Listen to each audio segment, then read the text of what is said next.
አና ማሪ ለ4 ዓመታት ያህል በእስር ከቆየች በኋላ ወደ ቤተሰቧ ለመቅረብ በቬርሳይ ወደሚገኝ ተቋም ተዛወረች። በምዝገባው ወቅት ግራ ተጋብታ ሸሚዟን ማውለቅም ጀምራ ነበር። ነገር ግን አንድ መኮንን የሰውነት ፍተሻ እንዳልሆነ በመግለጽ ወዲያውኑ አስቆሟት። አና ወደ ክፍሏ ስትወሰድ እስረኞቹ በሚያስደንቅ ውበቷ ተሳቡ። ሁለቱ የክፍል ጓደኞቿ ዞዊና አይዳ በደስታ ቢቀበሏትም ሌላኛዋ ሶኒያ ግን በግልጽ ጥላቻ ማሳየቻት። ቢሆንም ግን በሚኒስተሩ ጉብኝት ወቅት ስለሚካሄደው የፋሽን ትርኢት ሲቀልዱ ውጥረቱ በፍጥነት ረገበ። ወጥ ቤት ውስጥ ያለ ቁጥጥር እያሉ እስረኞቹ ለመጨዋወትና ሲጋራ ለማጨስም ስራቸውን አቁመው የጽህፈት ቤቱ ዳይሬክተር ዣን ፌርሚኖ ሲመጣ በፍጥነት ወደ ስራቸው ተመልሰው፣ ነገር ግን የቆየው የሲጋራው ሽታ አጋለጣቸውና ዣን በግቢ ውስጥ ማጨስ እንደማይችሉ በማስታወስ ወዲያውኑ ገሰጿቸው። ነጥቡን ለማጉላትም ህጉ ለምን እንደወጣ እስረኞቹን ሲጠይቅ እነሱ በጋራ ለጤንነታቸው እንደሆነ መለሱ። አና ግን በስራዋ ላይ አተኩራ በዝምታን ቀጠለች። ዣን ተማርኮ ወደ እሷ በመቅረብ ማንነቷን እንደሚያውቅ ገልጾላት ራሷን ዝቅ አድርጋ እንድትቆይ መከራት። እስረኞቹ ለፋሽን ትርኢቱ ሲዘጋጁ ዞዊ የዝግጅቱ አዘጋጅ ወደ ሆነችው እስረኛ ፒላር በመቅረብ አና እንድትካተት ብትወተውታትም ፒላር ግን ጥያቄውን ውድቅ ስታደርገው፣ ይህም ወደ ጠብም አምርቶ እንደ አጋጣሚ ሆኖ ሌላ እስረኛ ጣልቃ በመግባት ለአና ለዝግጅቱ የሚሆን ልብስም ሰጥታት አና በመድረክ ላይ ስትራመድ ዣን በውበቷም ተማረከ። በማግስቱ አና ከፓሪስ ችሎት በኋላ የወጥ ቤት ስራዋን እንደምትቀጥል ለመጠየቅም ከኃላፊው ጋር ተገናኝታ ወደ ከተማው አቅራቢያ ወደሚገኝ ተቋም ለጊዜው እንደምትዘዋወር ስለምታውቅ ስትመለስ ቦታዋ ይቆይላት እንደሆን ስትጨነቅ፣ ዣን አማራጮችን እንደሚመለከት ቃል ቢገባም እርግጠኛ ከመሆን ግን ተቆጠበ። ስለ ችሎቱ ተጨንቃ እንደሆነ ሲጠይቃት አና ምን ያህል ጊዜ እንደሚፈረድባት ስትጠይቀው ኃላፊው እንደማያውቅም ሲናገር እስረኛዋ ቀደም ብሎ ማንነቷን እንደሚያውቅ የተናገረውን ስታስታውሰው እሱም ስለሷ የሚያውቀው ጥቂት መሆኑን አብራርቶ እጣ ፈንታዋን መወሰን የሱ ድርሻ እንዳልሆነ ማሳሰባት። ስለ አና ጉዳይ ለማወቅ ጓግቶ ዣን ወደ ቢሮው እንደተመለሰ መዝገቧን መርምሮ ዣንና ሚስቱ ኤሊዝ የልጃቸውን የባሌ ዳንስ ትምህርት በኩራትም ተመልክተው ከቀናት በኋላ ከመምህሯ ጋር ሲገናኙ መምህሯ ልጃቸው በወላጆቿ ስራ ምክንያት ትንኮሳ እየደረሰባት እንደሆነ በሐዘን ገልጻላቸው። ዣን ተቀይመው እኛ የመንግስት ሰራተኞች እንጂ ወንጀለኞች አይደለንም በማለትም በንዴት ጥሏቸው ሲወጣ፣ እንደ ዕድል ሆኖ ኤሊዝ ረጋ ብላ ቆይታ በኋላ ላይ ማረጋጋችው። ቆየት ብሎ የአና እናትም ልጇ በላከችላት ገንዘብ የገዛችውን ሹራብ በኩራትም ለማሳየት መጣ። አናም ይህን ስታይ በመበሳጨት በእስር ቤት የምታገኘው ገቢ አነስተኛ በመሆኑ ገንዘቡን በጥንቃቄ እንድትጠቀም ማሳሰበቻት። ግቢ ውስጥ ለእረፍት በወጡበት ወቅት ፒላር አናን አንላቅጣባት። አና አጸፋውን እንደማትመልስ እርግጠኛ የነበረች ቢሆንም ነገር ግን አና መልሳ ስትገፋት ይህም በመካከላቸው ግጭት ቀስቅሶ ከአንድ ሳምንት በኋላ ዣን ስለ ጠቡ ለማነጋገርም አናን አግኝቷት እሱ የገሰጻት እያለ እሷ በንቀት ለመውጣት ስትሞክር እሱ ግን ለጉዳዩ ስትል መልካም ባህሪ እንድታሳይ ለመርዳት እየሞከረ መሆኑን ገልጾ አስቆሟት። አና ተመልሳ በመቀመጥ እናቷ ብቻዋን ስለመኖሯ ያላትን ስጋትም ገለጸች። ስለ ወደፊት እቅዷ ስትናገር ከእስር ቤት በኋላ ኮሌጅ የመግባት ግብ እንዳላትና እንደ ዝግጅትም በተቋሙ ውስጥ ትምህርት እየወሰደች እንደሆነ ተናገረች። ወጥ ቤት ውስጥ አና በአጋጣሚ እጇ ተቆርጦ በኋላም ዞዊ በክፍላቸው ውስጥ ቁስሏ እንድትታከም እየረዳቻት ያንን አጋጣሚ ተጠቅማ ዞዊ ልስማት ስትሞክር አና ደንግጣ በመጸየፍ ወደ ኋላ ፍግፍጋ የክፍል ጓደኛዋ ደግነት ሌላ የተደበቀ ዓላማ እንደነበረውም ተረዳች።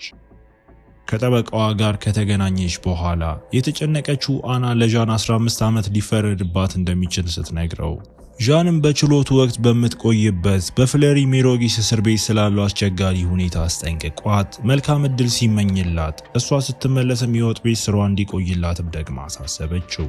ፍለሪ ሜሮጊስ ላይ አና ለመጀመሪያ የችሎት ቀን ተዘጋጅታ ጠበቃዋ ስሜት ቀስቃሽ አለባበስ በመልበሷ በለስላሳ ቃል ገሰጸቻትና ትከሻዋን ለመሸፈንም ሻርፕ ጣል አደረገችላት። ወደ ክፍሏ ስትመለስ ያዘነችው አና ለዣን ደብዳቤ ጽፋ ለመዋቢያ ያደረገችው ጥረት ለትችት እንዳደረጋትና የሽንፈት ስሜት እየተሰማት እንደሆነ ገልጻለት ደብዳቤውንም ወደ ወጥ ቤት ስራዋ ለመመለስ ያላትን ተስፋ በመግለጽ ማጠናቀቀችው።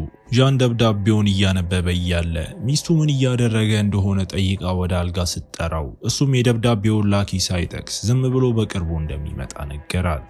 በማግስቱ ጠዋት ኃላፊው በአና የመጨረሻ የችሎት ቀን ለመገኘት ቢሞክርም እንዳይገባ ተከልክሎ በመጨረሻም እሷ 9 ዓመት ተፈርዶባት ወደ ቬርሳይ ስትመለስ አና ከዣን ጋርም ተገናኝታ እሱም ጉዳዩን በይግባኝ እንድታስቀጥል ሐሳብ አቅርቦ 4 ዓመት የጨረሰች በመሆኑ የተሳካ ይግባኝ ቅጣቷን በእጅጉ ሊቀንስላት ይችላል ሲላት አና ፍላጎት አሳይታ ቅጣቱ እንዴት ሊቀንስ እንደሚችል ስትጠይቀው ዣንም መልካም ባህሪ ማሳየት ወሳኝ እንደሆነ ገለጸ።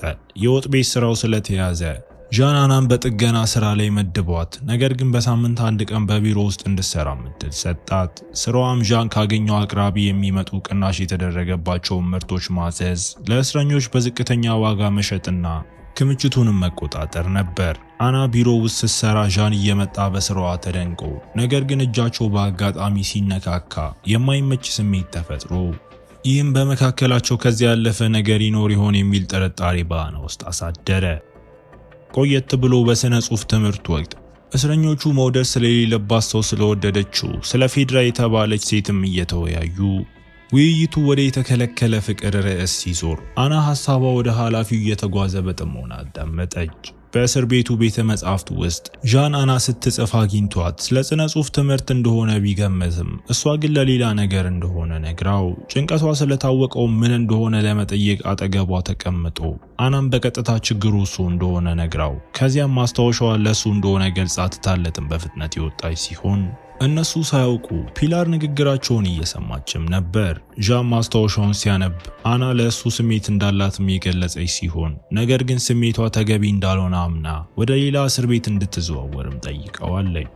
በዚያው ምሽት ፒላር የክፍል ጓደኛዋን ካጠቃች በኋላ ዣን አስቸኳይ ጥሪ ደርሶት ወደ ተቋሙ መጥቶ በማግስቱም ዣን አናን ቢሮ ውስጥ አግኝቷት ባላት ችሎታ ለተቋሙ ጠቃሚ መሆኗንም ገልጾላት በድንገትም እሷን ለመሳም ሲጠጋት አና መጀመሪያ ብትቃወምም በመጨረሻም እጅ ሰጥታ ይህም እውነተኛ ፍላጎቷ መሄድ እንዳልሆነ ወደ መናዘዝም መራት። አንድ ቀን ኃላፊው ወደ ቢሮ ሲገባ አና ተኳኩላ ግድግዳውንም ከእሱ ጋር ያላትን ሕይወት በሚያሳዩ ስዕሎች አስጊጣ አግኝቷት ከዚያም ፍቅር የሰሩ ሲሆን ነገር ግን ይህ ህልም ብቻ ነበር። በኋላ ዣን አናን ለሌላ ስብሰባ ጠርቶ ያደረጉት ነገር ስህተት እንደነበር በቁጭት አምኖ አክሎም አሁን የዝውውር ጥያቄዋን ለመቀበል ዝግጁ መሆኑን ሲነግራት ይህም ስሜታቸው የጋራ እንደሆነ አምና የነበረችውን አናን አሳዘናትና በሱ እንደተከዳችም ተሰምቷት በዣን ሚስት ኤሊዝ በሚመራ የስዕል ትምህርት ላይ አና ለስዕል ሞዴልነትን ፈቃደኛ ሆና ኃላፊው እያያት መሆኑን ስላወቀች ሆን ብላ ልብሷን በማውለቅም ታሾፍበት ጀምራ ቤት ውስጥ ዣን ምግብ እያበሰለ እያለ ኤሊዝ በድንገት እርቃኗን ወደ ወጥ ቤቱ ገብታ በስዕል ትምህርቱ ወቅት ከአና ላይ አይኑን ማንሳት እንዳልቻለ አስተውላ እንደነበር ስትነግረው ዣን ግን ጉዳዩን አቃሎ በማለፍም ፍቅር ይሰራሉ። እንቅልፍ ያጣችው አና በኃላፊው መገፋቱ የፈጠረባትን ስሜት ለማረጋጋት ወደ ዞይ አልጋ በመሄድም መጽናኛ ፈልጋ ከፒላር ድርጊት በኋላ ዣን እስከምትዘዋወር ድረስ ለብቻዋ ታስራ እንደምትቆይም ነገራት። ፒላር ግን በአመጽ ከአና ጋር ያለውን ግንኙነት እንደምታጋለጥ በስትበትም እሱ ግን ምንም ሳይደነግጥ ዣን በኋላ ላይ አና ስራ ላይ መሆን ሲገባት ጸጉሯን ስትቆርጥ አግኝቷትም ሲገስጻት እሷም ለማንኛውም እየተዛወረች እንደሆነ ስትመልስለት እሱ ግን እዛው እንደምትቆይ ገልጾ ወደ ቢሮ እንድትመለስም አዘዛት። ቢሮ ውስጥ ዣንና አና ታርቀው እሱም ጸጉሯን መቁረጡን ቀጥሎ ወሬ ወደ የግል ህይወቱም ሲዞር አና ባለትዳር መሆኑን እንደምታውቅ ገልጻ ልጆች እንዳሉት ስትጠይቀው ኃላፊውም ለመመለስ ፍቃደኛ ባይሆንም እስረኛዋ ግን ጥያቄዋን እስኪመልስላት አልተወችም። ቢሆንም ግን እሱ ወደ ቤተሰቡ እንደሚሄድ ማሰብ እንደሚከብዳትም ገለጸችለት። ውለታውን ለመመለስ አና የዣንን ጸጉር እየቆረጠች እያለ ዝውውሯ በሌላኛው ተቋም ውድቅ እንደተደረገ ነግሯት እሱም በመጠራጠርም መቀሱን ይዛ እውነቱን እንዲነግራት ስታስፈራራው ዣን ውጥረቱን በፍጥነት በማርገብ ውሳኔው የሱ እንደነበር ካመነ በኋላ አብረውም የፍቅር ጊዜ ማሳለፉ። ቤት ውስጥ ኤሊዝ ዣንን ስለ አዲስ የጸጉር አቆራረጡን ማርነቃው እሱ ግን አናና ዞይ የሚታዩበትን የቴሌቪዥን ፕሮግራም እያየ ሲሆን በዚያ ፕሮግራም ላይ አና አንድን ሰው እንደምትወድ ነገር ግን ከእስር ስትወጣ ግንኙነታቸው ስለሚኖረው ተስፋ ጥርጣሬ እንዳላት ተናገረች። በቢሮ ውስጥ ዣንና አና ሌላ ስሜታዊ ከሰዓት አሳልፈው ከዚያም አና ለተከለከለ ፍቅራቸው ማሳያ ይሆን ዘንድ ስለ ፌድራ መጥቀስም ጀምራ፣ ነገር ግን የዣን ጸሐፊ ስብሰባ እንዳለው ለማስታወስ ስትገባ ጊዜያቸው ተቋርጦ በስብሰባው ላይ መኮንኖቹ የእስረኞች ትዕዛዝ መጨመሩን ስጋታቸውን ሲገልጹ፣ ዣን ግን በዋጋ ቅናሽ ምክንያት እንደሆነ በመግለጽም አቃሎት ከአና ጋር ስለሚያሳልፈው ጊዜም ሲጠይቁት፣ ኃላፊው ግን በሳምንት አንድ ቀን ብቻ ቢሮ እንደምትሰራ በመጥቀስ ወሬ ብቻ መሆኑን ገለጸ። በጉብኝት ወቅት የአና እናት ሚስጥራዊ ግንኙነት እንዳላት ጠርጥራ እንድታቆመውም ስትወተውታት፣ ይህም አና እንድትቆጣ አድርጓት እናቷ መቼም እንደማትረዳትና ከጎኗ እንዳልነበረች በመክሰስ ጮኻባት። በኋላ ግን ተጸጽታ አልጋ ላይ ሆና እናቷ ስትዘፍን የተቀዳውን ድምጽ እያዳመጠች ዣን መጥቶ እናቷን ምን ያህል እንደጎዳቻት ስታስብ እሱም አብሯትም ሆነ። አና ከእናቷ ጋር ስለነበራት ጠብ ካወራች በኋላ ዣን የወላጅ ስጋት ተፈጥሯዊ እንደሆነ በመናገር አረጋግቷት፣ እሷም ከዚህ በፊት እንዲህ ደስተኛ ሆና እንደማታውቅም ተናግራ ከዚያም ፍቅር ሰርተው ቆየት ብሎ ዣን አናን እንደመታሰቢያ በስልኩ ይቀርጻት ጀምሮ፣ የሚገርመው ግን እሷም የራሷን ስልክ ያወጣች ሲሆን ይህም የእስር ቤቱን ሕግ የሚጥስ ነበር። እሱን ለማስደሰት ቁጥሯን በእጁ ላይ ጻፈችለትና ስልኩን ልትሰጠውም ስታቀርብ ዣን ስልኩን ባይቀበላትም ቅር እንዳለው ግን ግልጽ ነበር። ሊሄድ ሲል ከቤተሰቡ ጋር ጊዜ ለማሳለፍ ለተወሰነ ጊዜ እንደማይኖር ሲነግራት አናም እንደተተወች ተሰምቷትን በጥፊ መታችው። የዣን ሚስትና ልጅ ለእረፍት ሲያቅዱ እሱ ለአና መልስ እንድትሰጠው በመለመን ደጋግሞ መልእክት ልኮ በሐሳብ ተውጦ ልጁ የጠየቀችውን እንኳንም አልሰማም። ኤሊዝ ወደ እውነታው ስትመልሰው በችኮላ ሲመልስም በአጋጣሚ የአናን ስም ጠቀሰ። አና ችላ ስትለው ዣን አንድ ዕቅድ አውጥቶ ቢሮው እንዲጸዳለት እንደሚፈልግ በማስመሰል ጸሐፊው ከጥገና ሰራተኞች መካከል አናን እንድጠራለት ጠይቆ እሷ ከመምጣቷ በፊት መጋረጃዎቹን ዘግቶ የቤተሰቡን ፎቶ ደብቆም አና ስትገባ ዣን እንደ ቁስ ስለሚያያትም ዘልፋው ያለህኝ አንተ ብቻ ነህ በማለትም አስታወሰችው። ዕቃዎቹን ስትፈትሽ ሽጉጥ አግኝታ አንስታው ለጥቂት ጊዜ ዣንና ራሷ ላይ ካነጣጠረች በኋላ መልሳለት ወደ ውጭ ወጥተው ሁሉም ነገር የሚያበቃበት ጊዜ እንደሚናፍቃት ስትናገር፣ ኃላፊውም እሷን ለማረጋጋትም የተቻለውን ነገር አደረገ።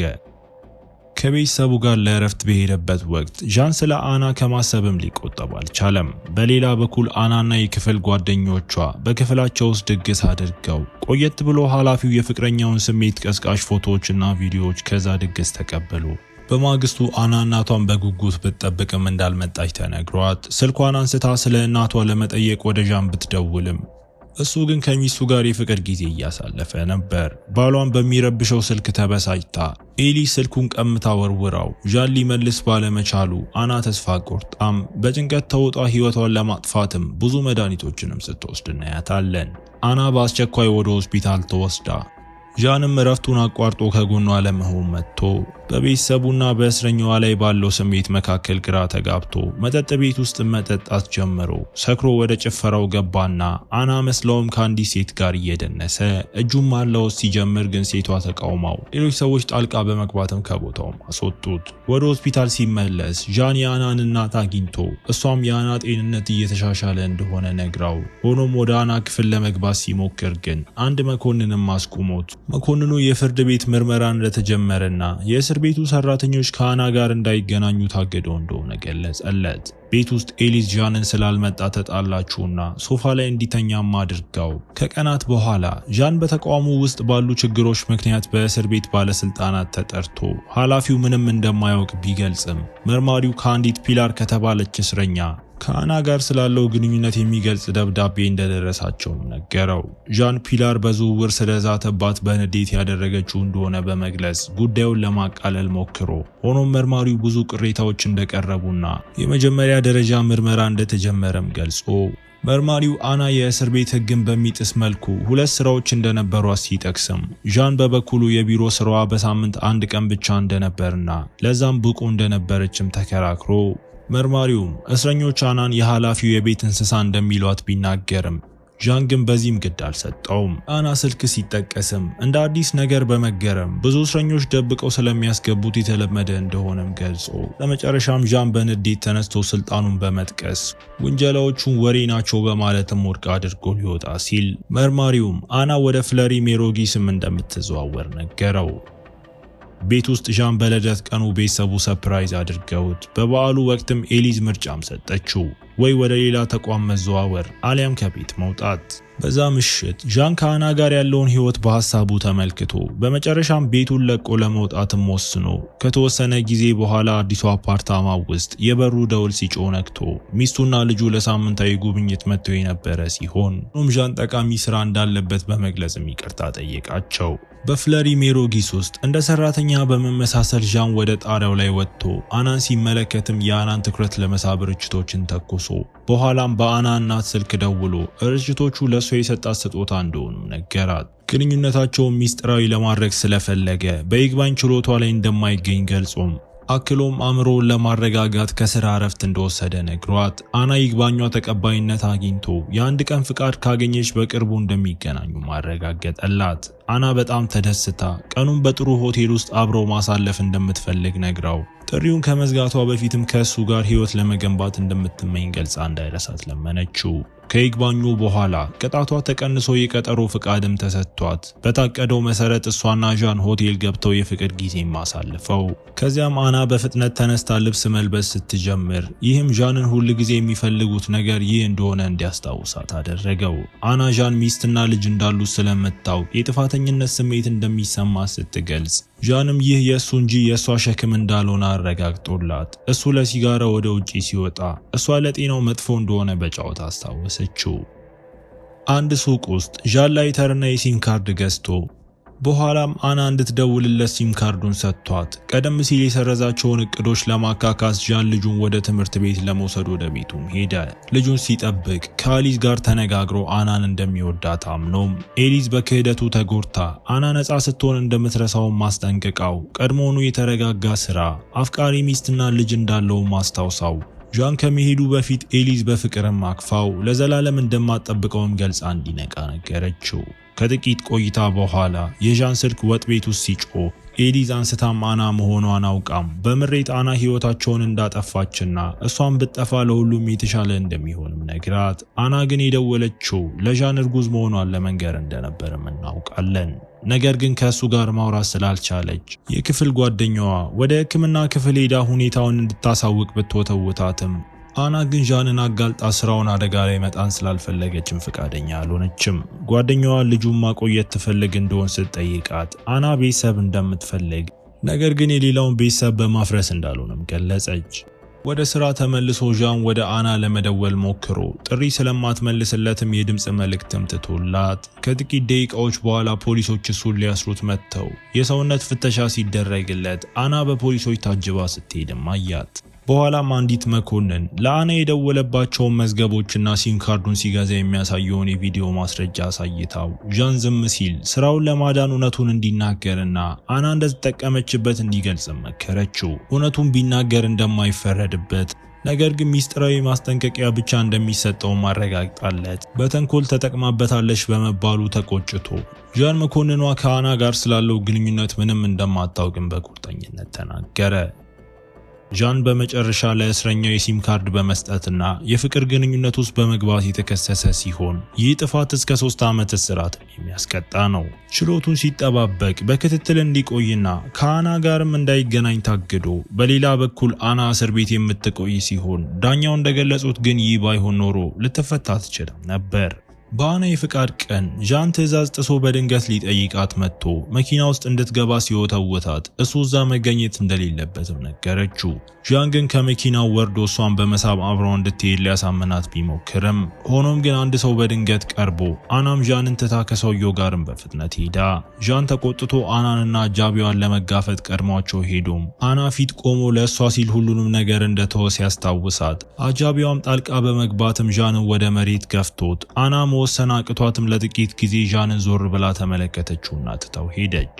በአና ከተገፋ በኋላ ዣን የልጁን የባሊን ዳንስ ትምህርት ለመመልከት ሄዶ ሚስቱም እዛም አይታው በሌላ በኩል አናና አጃቢዋ ወደ ሕክምና ጣቢያ ሄደው እዛም እርግዝናዋን እሷም ላለማስቀጠል ወሰነች። ከአንድ ዓመት በኋላ ዣን ለችሎቱ ፍርድ ቤት ቀርቦ ሂደቱ ከመጀመሩ በፊት ጠበቃው አና እንደተጠቀመችበት የሚገልጸውን ስትራቴጂ ማስታወሶት ከጥቂት ደቂቃዎች በኋላ አና ከጠበቃዋ ጋርም ገባችና ችሎቱ ተጀምሮ አይናቸው ሲገናኝ አናም ዣንም በጸጥታ ፈገግ ያሉ ሲሆን ከፊታቸው የሚመጣው ማንኛውንም ውጤት በሰላም ለመቀበልም የተዘጋጁ ይመስሉ ነበር። ፊልሙም እዚህ ጋርም ይጠናቀቃል። እስከ መጨረሻው አብራችሁኝ ስለነበራችሁ አመሰግናለሁ። በቀጣይ ቪዲዮ እስክንገናኝ መልካም ጊዜ